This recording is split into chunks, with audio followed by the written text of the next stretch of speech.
Alright, so in today's video, this is actually going to be a little different. This is going to be more of a mindset slash philosophy, my view on the world perspective kind of video.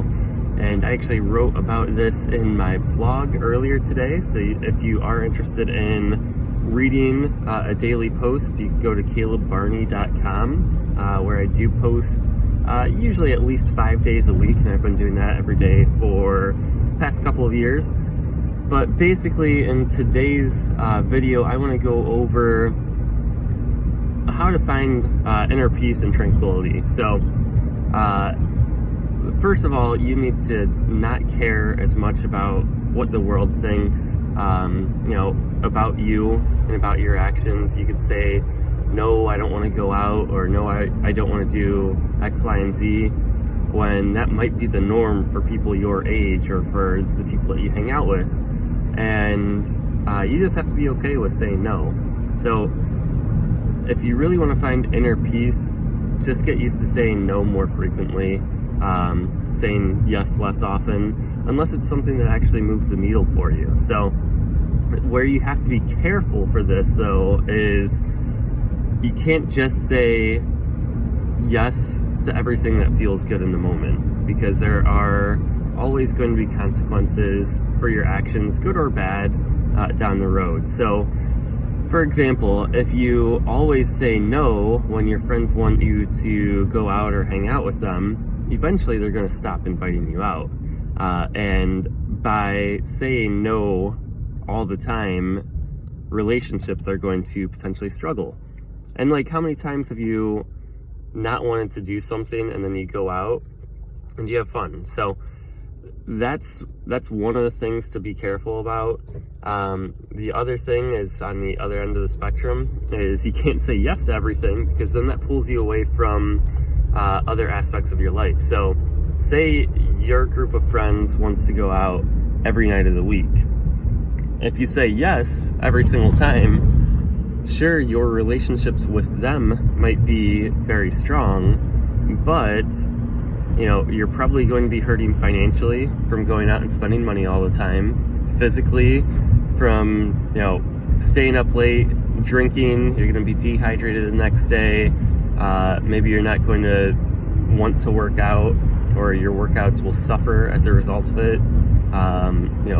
Your joints will be achy and swollen and everything like that. And then mentally, you just might have way more brain fog from whether it's being hungover or whether you're just tired the next day, and you should be focusing on reading another book, or on writing something, or drawing something, or doing something creative, or moving your business forward, and you just can't. So that's where you have to be careful with that, and only you can decide what that right amount is. And I just use that social example, but of course you want to keep a holistic approach in your mind, where you're keeping track of everything, including spiritually, whatever the case may be. So again, to find that inner peace, you need to make sure that you're cutting out the things that are not considered essential in your life then. So to me, friendship is essential. Having stronger relationships is essential, and that's why I try to hang out with my friends at least, well, now it's only maybe once a month or so, maybe a little more frequent than that. But the reason why that has taken more of a backseat is because now I have 2 small children, and family is the most important thing to me. But you have to make that decision for what's important to you. And then basically you need to audit your life and see what are the 20% of those actions that create 80% of the best results. So for you, for me, one of them is waking up early, so that way I can focus on reading, writing, writing my blog posts, writing all of the social media content for the week, everything like that. Working out, because that actually gives me more energy throughout the day. It also just makes me feel better, so I'm in a better frame of mind. Little things don't seem to bother me as much when I have a good workout. And then obviously hanging out with family too, and just spending quality time with them. My schedule can be a bit chaotic being a realtor. It's very reactive, especially now that they don't have coming soon status. But when I'm home or when I'm present with my family, I try to keep my phone away from me. I'll have the ring on in case there's something that's important, but if not, most things can wait until the following day. So that's kind of my philosophy on it. And then on the flip side of that is, what are 20% of the negative actions or things that you have to do that cause 80% of the stress, and how can you find ways to, if not eliminate it altogether, which would be great, then at least minimize it.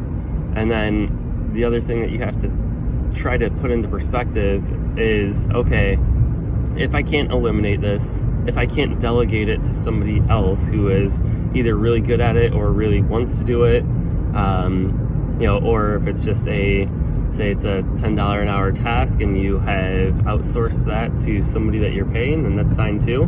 But if it's something that you have to do you have to do it right then and right there, or can it wait until tomorrow at 9 a.m.? So that's just something that you have to figure out on your own. But by not being so reactive, it's going to basically give you more inner peace, and you're not going to feel quite as stressed or feel at risk of burning out nearly as often. So that's my thought for the day.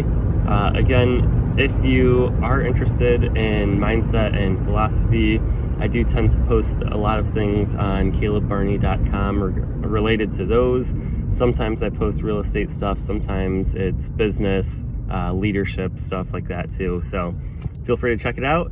If you like this, like, comment, share, do whatever you need to, and I'll talk to you later.